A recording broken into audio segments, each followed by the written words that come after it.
1, 2, 3, gravando. Tô na área. Apresentação: Marcos Couto e convidados. Que legal poder receber você aqui no Tô na Área, esse projeto maravilhoso, né, no YouTube, esse projeto do Grupo de Áudio e Comunicação da nossa querida Rádio Felicidade, e hoje com meu colega Matheus Monticelli, que está aqui. Tudo bem, Matheus? Como é que tá? Prazer te receber aí, cara. Prazer é meu, Marcão. Valeu. Prazer é meu. E o Danilo Goiano, Danilo Goiano é um figuraço, né? O Danilo Goiano é uma pessoa elogiadíssima, um jogador de futebol com passagens formado nas categorias de base do Vitória, do Esporte Clube Internacional, passou por Atlético Goianiense, andou fora do país, passou pelo Novo Hamburgo, passou pelo Aimoré. Tem tanta história boa para contar. Um cara bom de grupo demais. O ex-presidente do Aimoré, André Schuss, sempre me diz: Marcão, gosto muito do Danilo Goiano.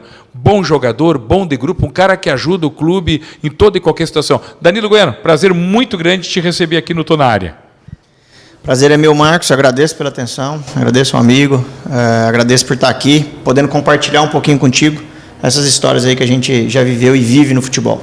Me conta um pouquinho da tua história, daquele garotão que com 12, 13 anos sai de casa para ir morar albergado em um CT de uma categoria de base, sai da tua terra, Itajá, lá no interior de Goiânia, vai parar lá em Salvador, na Boa Terra, onde tudo começa no Brasil. Conta pra gente, sozinho, uma criança morando sozinho, numa concentração, o sonho de ser jogador. Conta, porque isso é importante, Danilo Goiano, contar para os jovens que sonham em ser jogador de futebol. Realmente, Marcos, eu tive uma experiência, ainda tenho, né, incrível nesse meio do futebol. Eu sou natural de uma cidade chamada Itajá, Goiás. É uma cidade de 5 mil habitantes. 5 mil habitantes. Então, eu até comentei com o Marcos aqui antes. Eu não sabia o que era um semáforo, né? O prédio, então, meu Deus. Imagina um avião. E quando eu tive que sair de casa e já pegar um avião e ir morar em Salvador, uma cidade de 3 a 4 milhões de habitantes. Nossa, aquilo para mim foi, meu Deus. Então, eu iniciei minha trajetória com 14 anos. Agradeço muito a minha família que me apoiaram. Muitos querem até seguir, mas não tem o apoio da família, dificulta. Eu iniciei com 14 no Vitória da Bahia, fiquei até meus 16. Com 16 anos, eu vim para o Juvenil do Internacional de Porto Alegre. Como é que houve essa transição aí? Certamente o Matheus e você que acompanha, eu estou na área. Como é que aquele garoto de Itajá, interior de Goiás, vai para o Vitória, chama a atenção? Como é que aconteceu essa ponte? Porque tu sai do centro-oeste brasileiro e vai para o Nordeste. Sai do Nordeste e baixa para o Sul. Quem é que te viu para te levar para o Vitória e quem é que te viu novamente para te trazer para o Internacional? Exatamente. Acho que todos nós já vimos falar nos peneirões, né? Peneirão. Vamos fazer um peneirão. Então, em um desses peneirões, teve na minha cidade.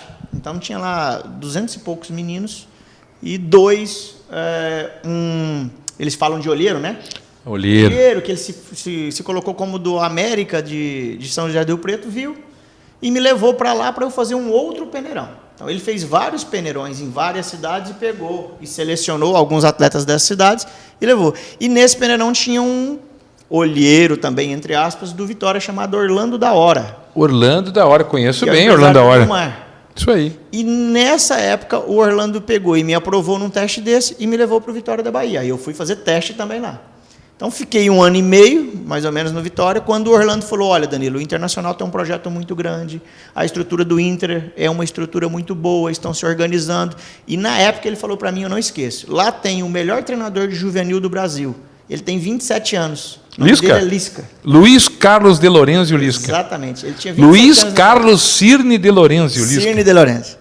E aí foi quando eu vim para Porto Alegre, até abrir um parênteses, que eu saí, foram 41 horas de viagem de ônibus até Porto Alegre. 41 horas. Olha para você ver como foi. Quando eu cheguei em Porto Alegre e fui para o Beira-Rio, o Orlando avisou: olha, não fique no quarto de testes, vai para o quarto onde fica o pessoal já contratado. Só que não tinha lugar, e eu fiquei no quarto de testes. Cheguei, você viaja 41 horas, o que você quer? Comer e dormir, né? Eu deixei as minhas 2 malas do lado e fui tomar um banho. No banheiro tinha 3 metros. Quando eu volto, cadê minhas malas? Sumiu. Roubaram tudo.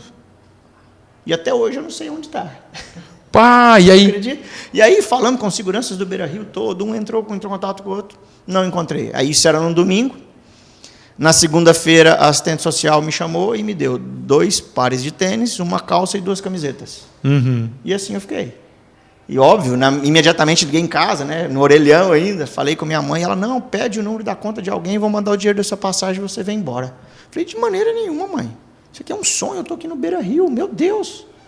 Minha vida inteira eu quis estar aqui. E tu tinha 16 anos. 16 anos. Tu imagina a dor de uma mãe. Sim. Com o filho de 16 anos, meu Deus, vão dar comida para esse guri, vai ter uma boa cama para dormir, não vai faltar uma camiseta, uma roupa, um tênis. Aquela coisa de mãe, a gente é pobre, mas aqui a gente dá um jeito. Isso aí. E aí foi, além de tudo, a questões de roupa, de tudo, os documentos, tudo, né? Já foi tudo, eu perdi tudo. E aí, imagina o constrangimento na segunda-feira, você chegando num clube, tendo que abrir o armário de todos os seus amigos para olhar, para ver se alguém roubou as suas roupas. E tinham 100 e poucos meninos alojados. Então, o meu primeiro contato com alguém foi, cara, abre seu armário aí que eu quero olhar, ver se você roubou minha roupa. E nunca acharam nada, documento, roupa, nada. Nada, cara, nada. E eu sempre ficava prestando atenção, né? No dia a dia, para ver se eu via alguém andando com uma camiseta, minha, um tênis, uma calça. Cara, nada. Claro, depois passado muito tempo... E como é que foi essa vida? Ó, Danilo Goiano, tô na área. Você que é um menino, que sonha em ser jogador de futebol, que acha assim, quando você viu o Danilo Goiano aquecendo, fardado com a camisa do Aimoré, com a camisa do Novo Hamburgo, com a camisa do Atlético Goianiense, você pensa, que legal. Você não sabe o quanto de história que tem, né, Danilo? E como é que foi os primeiros dias no Internacional? Essa é uma das, nós temos muitas. É claro que nós teríamos que ficar aqui no programa 10, 20 horas para contar as outras. Né? E aí, Marco, eu olho isso com bons olhos, porque acredito eu que por ter passado por essas dificuldades, a gente cria mais força. E as próprias pessoas que estão ao seu redor naquele momento olham e falam, poxa, esse cara merece. Que ano era isso? Isso era 98. Vou contar, agora eu conto jornalisticamente. Quando o Fernando Carvalho chega no Internacional ali para assumir a presidência em 2001, o que motivou o Fernando Carvalho foi o filho dele, o Martin Carvalho, que jogava na base do Inter. E o Martin, filho do Fernando Carvalho, um baita advogado, uma super banca de advogados, não faltava nada para o Martin, que era centroavante da base do Inter. Mas o Martin contava, os guri treinam com calção rasgado, meia rasgada, tem guri que come no Chopão, tem guri que come na Dom Vito, tem guri que come na churrascaria Saci. Pai, isso não está certo. Tu não forma um atleta comendo galeto e maionese, ou tomando refrigerante, ou comendo pizza. Aí o Fernando Carvalho começou a se interessar pela base, começou a organizar ali a base do Internacional, que acabou dando a ele a visibilidade para chegar onde ele chegou, que foi a presidência do clube, né? Não foi, tu fostes a última geração formada jogador profissional no Inter, onde a estrutura não era das melhores, né, Danilo? Perfeito. Já estava melhorando, já estava um processo evolutivo já, o Beira-Rio. Antes, quando nós iniciamos, eram quartos que moravam 20, 30 atletas em um quarto. 1 ou 2 banheiros para essa galera toda. Então ficava o quarto do juvenil, o quarto do júnior, do infantil, né? Então ficavam 30, 40 e dava 100 e poucos meninos ali. Então realmente, depois já nessa transição ali por volta de 2000, já teve um alojamento novo, aí já teve ar-condicionado, aí já ficavam 4 a 5, 6 em cada quarto, e depois veio essa outra fase com o Fernando Carvalho, que aí melhorou mais ainda, sem dúvida. Deixa eu fazer uma pergunta, Marcão, que todo o menino que sonha em jogar futebol, ele já pensa lá no meio da carreira. Comigo foi curioso. Quando eu fui para a escolinha do Cerâmica Atlético Clube ali em Gravataí, antes de ir para o primeiro treino, eu já pensava, poxa vida, daqui a pouco eu vou morar longe da família, né? Não fui no primeiro treino. Mas entre tu se tornar um jogador profissional, tem a fase do alojamento. Como é a vida de alojamento? É uma curiosidade que eu tenho, queria saber como é a vida de alojamento para um menino de 12, 13, 14 anos. Tivemos agora há pouco o Arthur, do Grêmio, que é de Goiânia também, desde os 14 anos de idade no Grêmio. Como que é essa vida de alojamento? Porque eu acredito que não era fácil, não ficava todo fim de semana visitando os parentes em Goiânia, né? Sim, sem dúvida. Na verdade, nós ficávamos por volta de uma vez por ano que a gente ia em casa. Então, era mais ou menos essa distância. E eu vou te ser sincero, Matheus, eu achei muito válido. Hoje não tem. E bom que não tem, porque já tem uma certa estrutura. Hoje, com internet, com tudo, os meninos ficam em quartos individuais ou em duplas, né? É muito melhor. Mas na nossa época, por que eu falo que foi bom isso? Porque você aprende muito. Você aprende a se virar. Você aprende a ser autor da sua própria vida, né? Em ficar dependendo muito dos outros. Então você tem que aprender a compartilhar. Você vai ter que ter paciência, o chuveiro está cheio de gente, você vai ter que esperar, ou o sanitário lá está todo sujo e você vai ter que se virar ali, entende? Então isso aprende a gente a valorizar. Então a gente acaba crescendo não só na questão de atleta, mas numa questão de ser humano melhor também. Então, cara, você está ali vivendo com 30, tem um banheiro. Vai adiantar você xingar, gritar? Não vai adiantar. Você vai ter que se adaptar àquele ambiente, né? Então, aquelas questões das bandejas, para você almoçar, cada um com a sua bandeja. Isso, sinceramente, para mim, foi muito produtivo. Hoje, fala isso, pessoas, não tem necessidade. Tudo bem, nós estamos vivendo em outros tempos. Correto. Que bom que evoluímos. Mas, nossa, foi muito importante. Olha, a gente está aqui com o Danilo Goiano, o Alexandre Pato, ele conta. Chegou uma vez que eu estava com tanta saudade da minha mãe, mas tanta saudade, que eu combinei com os guri, cada um me ajudou, um me dava 10, outro me dava 20, eu já tinha uma economiazinha. Eu comprei uma passagem, embarquei na rodoviária e quando o Inter pensou em me procurar na segunda, eu estava na minha mãe em Pato Branco. E tiveram que e lutaram para me trazer de volta. E o Andrezinho conta que quando ele estava albergado na base do Flamengo, eu era tão pequeno, mas tão pequeno, mirradinho, que eu não alcançava para me servir. Aí tinha que ou os atletas mais velhos me servir no bandejão, ou então as tias ficavam com pena e paravam a filha e dizia primeiro ele. Então tem muita história, né, Danilo, que tu deve ter vivido. E tu deve. O Danilo, ele se faz de fortão aqui, mas o Danilo é um cara super família, que eu conheço do Novo Hamburgo, conheço ele do Aimoré, já tantas vezes entrevistei ele. Tu deve ter chorado muito sozinho de saudade do pai, da mãe, dos irmãos. Muitas e muitas vezes, até do Pato, como você disse, o Pato era dessa nossa época, só que ele era os meninos mais novinhos, né? Ele devia estar ali com 11, 12 anos, e naquela época não tinha tanta exigência nas questões burocráticas como existe hoje. Então, no teu tempo, ainda podia albergar com 11 e 12, hoje é a partir dos 14, né, Danilo? Tu ia contar isso. Na verdade, hoje, né, depois da Lei Pelé e de várias situações que aconteceram aí também, e que bom que seja assim para evoluir, só pode alojar hoje meninos morarem sozinhos a partir dos 14 anos. Até os 14 anos, tem que estar acompanhado dos pais. Ô, Danilo, uma outra coisa, Danilo, que é muito importante. Agora, partindo para uma fase mais adulta. Danilo, dá uma ideia para a gente. Tu jogou no Atlético, tu te forma jogador profissional no Internacional, tu passa por Atlético Goianiense, tu anda fora do país. Fala um pouquinho por onde tu andou como jogador profissional, Danilo. Clubes que tu jogou, por onde tu andou. Dá uma ideia para a gente, porque nem todo mundo constrói uma carreira de 5, 6 anos num clube. Não! Tem jogador que naquele funil ali, para ser profissional do Inter, para ser profissional do Grêmio, passa no funil, mas não fica no Grêmio, no Inter, e vai rodar. Eu fui um caso desse. Então, quando saí do Inter, fiquei no Inter na Juvenil e Júnior, né? Então, o último ano nosso ali de Júnior, nós não conseguimos subir profissional. Até era o Mano Menezes, nosso treinador na época, nós fomos para a Taça São Paulo e caímos na primeira fase. Então, a maioria, 70% do grupo saiu fora. Meu contrato já vencia 31 de janeiro, saímos fora no dia 15 de janeiro. Então, saímos. E ali começou a minha trajetória no profissional. Foi quando eu iniciei minha carreira no Atlético Goianiense. Joguei um campeonato goiano pelo Atlético. E aí, depois, comecei a rodar o país. Aí, eu fui em 11 estados, em equipes menores. Aí, foram, por dizer, 11 estados, né? 11 então, estados. são muitos estados.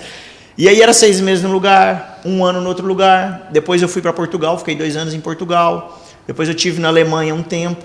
Tive no Egito também um tempo e tive no Vietnã. Mas esses não consegui ficar grandes tempos, até porque acontece muito isso no futebol. Os caras te prometem uma coisa, você chega lá, não é bem aquilo que te prometeram. Então você tem que pegar suas malas e voltar. Então a minha trajetória, não tive assim, Marco, jogar em clubes grandes. Não. Foi mais na questão de formação. Não, e tem uma questão, Danilo. Tu foi um jogador que até a fase madura da tua carreira, Papai do Céu te abençoou muito. Porque tu me contou isso, graças a Deus eu fui um atleta que rompia a barreira dos 30 sem lesões. Claro, aquelas pequenas entorses, aquelas pequenas questões musculares, mas nada mais grave. Mas conta um episódio que eu vivi de perto na imprensa aqui, já acompanhando, torcendo muito por ti, todo mundo dizendo, o Danilo é um baita cidadão, o Danilo é um baita jogador, o Danilo é um cara bom de grupo, jogadores, dirigentes, todo mundo torcendo muito pela tua recuperação, nós da imprensa também. Conta um pouquinho das lesões que começaram a te importunar já numa fase madura de carreira. Eu sempre tive a felicidade de ser um cara muito, muito bem nessa questão física, né? Então, eu estava falando para o Marco, todos os clubes que eu passei, quando você olhava do início do ano até o final, eu sempre era aquele cara que conseguia jogar mais, treinar mais. Então, nunca tive problema de lesão. Nunca. E aí começou no Novo Hamburgo essa minha sina, digamos assim, né? Em 2016, num jogo, treino contra o Novo Hamburgo, contra o Grêmio, lá no CT do Grêmio. Num escanteio eu subi de cabeça e alguns atletas caíram dentro da área em cima do meu pescoço. E aí fez uma alavanca muito forte, um chicote, e uma vértebra se deslocou e começou a pressionar a medula e eu fui perdendo os movimentos do braço. E ali a gente tentamos fazer fisioterapia, mas não conseguimos. E aí fiz a cirurgia, né, da coluna, na cervical. E aí eu tive, nos 3 primeiros médicos que eu fui, eles falaram, olha, encerra a sua carreira porque não tem mais o que ser feito. Que idade tu tinha ali, Danilo? 34. Tá louco, ainda tem, com o teu físico, 33. dava pra... E tu dizia, mas eu posso. Aí vinha aquela coisa, puxa vida, me cuidei tanto, o meu organismo, porque aí que tá a questão. Que o Zé Roberto me contou muito numa viagem que eu fiz do Grêmio, Interreg, no Copa do Mundo 2014, ele contou, sabe por que eu estou completando 40 anos, dia 20 de junho, aqui no Grêmio? Porque quando eu fiz 24 anos de idade, eu cortei bebida alcoólica, eu cortei carne vermelha, eu contratei um personal próprio, eu fui atrás, porque eu disse, eu quero ir aos 40 anos jogando futebol, e estou com 40 anos jogando futebol. Aí esse físico que está aí, tu pergunta, meu Deus, eu cuidei tanto, né? Mesmo, sempre puxei fila nos treinamentos, sempre dei a melhor resposta, e aí? Perfeito, Marco. Eu me identifico muito com essa linha que você falou aí agora. Então, não só uma questão física, né? Mas uma questão mental. É fundamental, né? E claro, eu até costumo dizer que a tríade, né? Que é corpo, mente e espírito. Esses 3 têm que estar alinhados. Né? E quando a gente fala em espírito, não quer dizer religião. Claro. É uma questão espiritual, de acreditar no extrafísico. E aí foi quando eu me apeguei muito nisso. Então, os 3 médicos falaram, olha, você não joga mais futebol. Né? Você vai fazer uma cirurgia, vai ficar limitado aos seus movimentos. Então, pode ser que lá no fim de ano, para jogar uma peladinha com a família, devagar você consiga. E eu não aceitei essa informação. Fui em 3, os 3 falaram a mesma coisa. E num 4º médico que eu fui, ele falou, não, você vai conseguir jogar sim. Falei, então é contigo que eu vou fazer a cirurgia. E fiz, cara, graças a Deus, com menos de 3 meses, falaram que ia jogar com 6 e tal, voltar. Com 45 dias eu estava correndo já.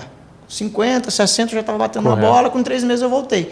E quando eu voltei, aí veio um outro problema, que foi o pubis. Aí, eu estava falando com o Marco, né, que foi no ano que nós fomos campeões gaúchos. 2017. Eu consegui jogar apenas 2 partidas, sendo que na segunda partida, que foi contra o Juventude, já estava sentindo muita dor, mas nós necessitávamos naquele momento. E o Beto pediu, Danilo, vamos lá. Eu, vamos, professor. E aí a gente até, né, tomamos algumas coisas, medicamentos e tal. E nisso acabou tendo uma fratura nesse jogo. Então, após o jogo, eu não estava conseguindo nem andar. E aí, o osso do pubis, ele fraturou. Então, ele soltou uma parte dele. E ali começou a assassina da lesão. Fiquei aí muito tempo parado, tentando me recuperar. E por último, né? No ano passado, iniciei a pré-temporada muito bem com o pessoal e já deu um problema no meu joelho, tive que fazer uma cirurgia de menisco também. Agora, graças a Deus, totalmente recuperado. Já tem um bom tempo que eu estou 100%. Estou no meu auge da minha forma física, apesar da idade. Agora, outra coisa, Matheus Monticelli. O administrador de empresas e o profissional de educação física, gurizada, tem que estudar. Não parem de estudar. Por quê? Porque é como disse o Preto aqui semana passada. Há uma vida como jogador e há uma outra vida a ser vivida depois que se deixa de jogar futebol. Por quê? Porque tu joga futebol até nem todo mundo vai aos 39 como o D'Alessandro, nem todo mundo vai aos 37 como o Danilo Goiano, vai aos 42 como o Zé Roberto foi.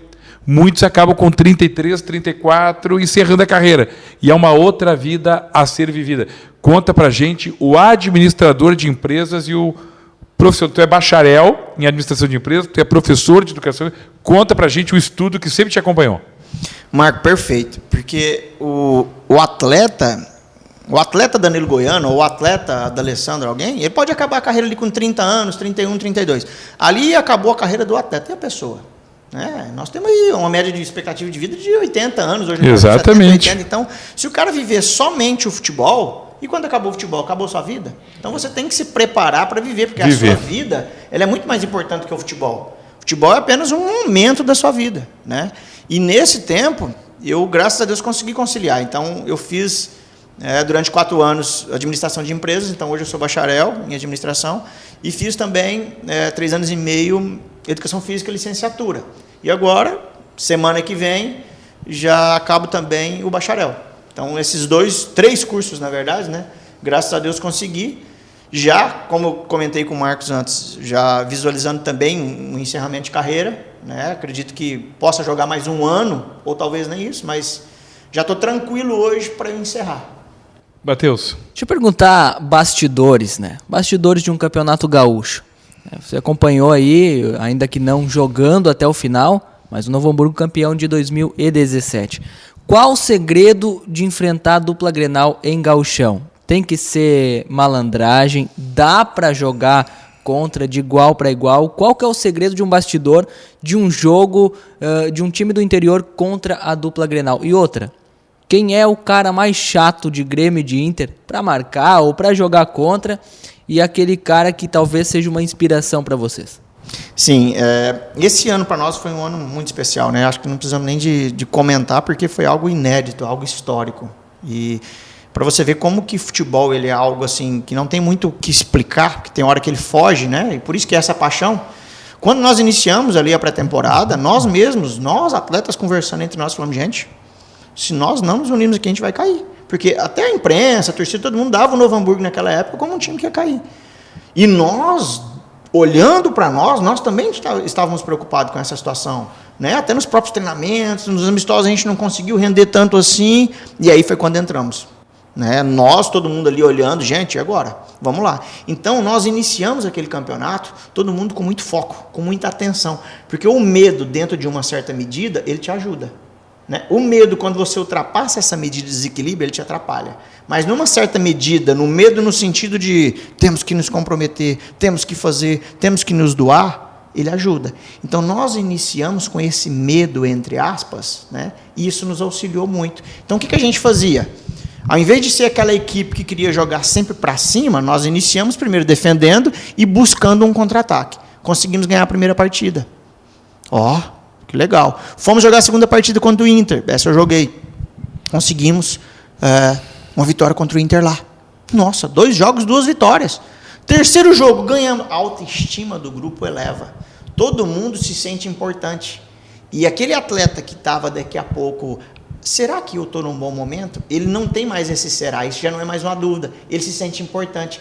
A autoestima elevada de um atleta, ele joga 10 vezes mais do que ele acha que tu sabe, eu convivi muito, sabe, eu fiz muitos jogos do Novo Hamburgo campeão gaúcho, tanto pela Rádio ABC quanto pela Rádio Bandeirantes. E eu sustentava lá na Bandeirantes, porque o Inter disputou a Série B naquele ano do Brasileiro. E eu dizia em meio gauchão, porque eu tenho algo que eu digo com respeito aos colegas de Porto Alegre. Eu sou um pouco contrário a uma visão que alguns colegas têm, que é algo assim, o jogador do interior, quando contratado pela dupla Grenal, parece que ele tem uma bigorna dentro do calção e não consegue jogar. E eu dizia, não, eu não penso assim. E eu defendi, olha, tem um goleiro lá no Novo Hamburgo chamado Matheus Cavicchioli, esse é goleiro. Para mim foi o destaque da nossa equipe. Exato, é cara para jogar titular aqui no Internacional. O Inter tinha uma dificuldade de meia cancha, de mecânica, e eu dizia, tem um alemãozinho lá, um cara do nosso interior aí, o Jardel, esse cara vai quebrar um galho no Colorado que vocês não imaginam. E acabou indo para o Londrina. Então, tu pontuava aquilo. O Internacional tinha uma dificuldade na lateral esquerda, e dizia, olha, tem lá um lateral esquerdo que joga aqui. O Assis. O Assis, eu dizia. E depois se viu que o Assis foi para o Náutico. Foi para o Náutico. Então, por que o Jardel foi para o Londrina e jogou Série B contra o Inter? Por que o Assis foi para o Náutico? Por que o Cavicchioli foi para o Juventude? E hoje eu tive a honra de conversar com o Cavicchioli, e o que o Cavicchioli me disse agora recentemente no Beira-Rio, no jogo contra o Inter. Ele disse o quê? Marcão, não posso te dizer, tem o propósito de Série A. Claro, o América Mineiro vai subir. Não, tem outra proposta, só não posso te contar. A gente fica feliz com isso, porque prova que a tese da gente estava certa, que o Jardel podia, que o Assis podia, que o Cavicchioli podia. Tinha mais gente ali que podia, né? Claro, nossa, Daniel? Tinha muitos jogadores bons ali. O Júlio Santos também já na carreira. Que figuraço. Foi o principal zagueiro do campeonato. Ele e o Jeromel. Dupla, né? O Léo também, lateral direito, também foi para a Série B. Né? O Juninho também ali, né? Foi para a Série B. O João Paulo foi para a Série B. João Paulo, pá! Olha, Danilo, eu não tenho palavras para te agradecer, cara. Muito bom te receber. tô na área no YouTube, tô na área Cine, tô na área curta. Assine o nosso canal, né, Gi? E se inscreva, no nosso canal. Pá, vai ser muito legal ter você inscrito, porque sempre tem bom papo aí. E o Danilo Goiano agora, o bacharel em administração de empresas, professor de educação física, com essa vivência toda, ele vai trabalhar ajudando outros garotos, outros jovens a vencerem no mundo do futebol profissional como agente desses garotos. É o que está vislumbrando aí para o Danilo Goiano, né? Tinha toda a condição de ser treinador, tinha toda a condição de ser preparador físico. Mas depois de 18 anos, 20 anos, 23 anos vivendo futebol profissional, o cara quer ter família, quer ter filho, quer ter esposa, quer ter um apartamento, quer ter um lugar fixo. Chega de ser nômade, né? Chega de ser Chega nômade. de vida de cigano, né, Marcos? Isso aí, quer ter casa, quer ter família aí, né? Quem casa quer casa, a Gi vai casar, ela sabe disso, já comprou o apartamento dela. Então é isso aí, tu quer ter, né, um ponto fixo. É isso, Marco. Eu vou seguir agora um caminho, não ainda de forma oficial, porque ainda penso em jogar mais um tempo, mas nessa questão de agenciar atletas.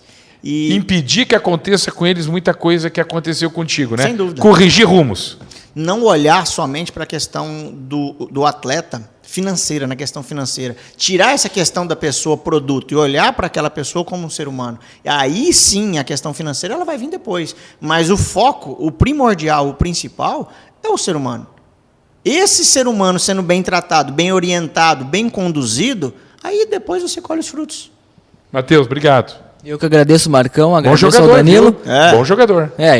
Vamos começar a empresariar e tal. Olha aí, ainda dá tempo? 25? Dá tempo? Dá tempo. Dá tempo. Opa. É bom jogador mesmo, é bom. Vão me deixar sonhar, é? Vamos deixar. Vamos analisar esse vídeo dele. Mas foi muito interessante e o Danilo tirou o medo, né, do alojamento. Eu sempre tinha isso na minha mente, porque eu sempre fui muito ligado à família. E o jovem, ele tem esse medo. Como Sim. vai ser lá no alojamento, né?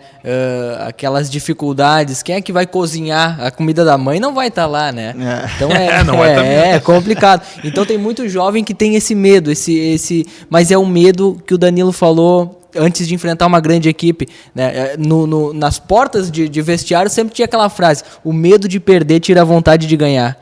Esse é um medo bom, não é o pânico. O pânico Isso. paralisa, né? O Isso pânico não faz você se inscrever aí numa escolinha. Mas esse medo é um medo bom. E obrigado, Danilo, por nos esclarecer aí como é a vida de alojamento. Valeu, gente. Tô na área.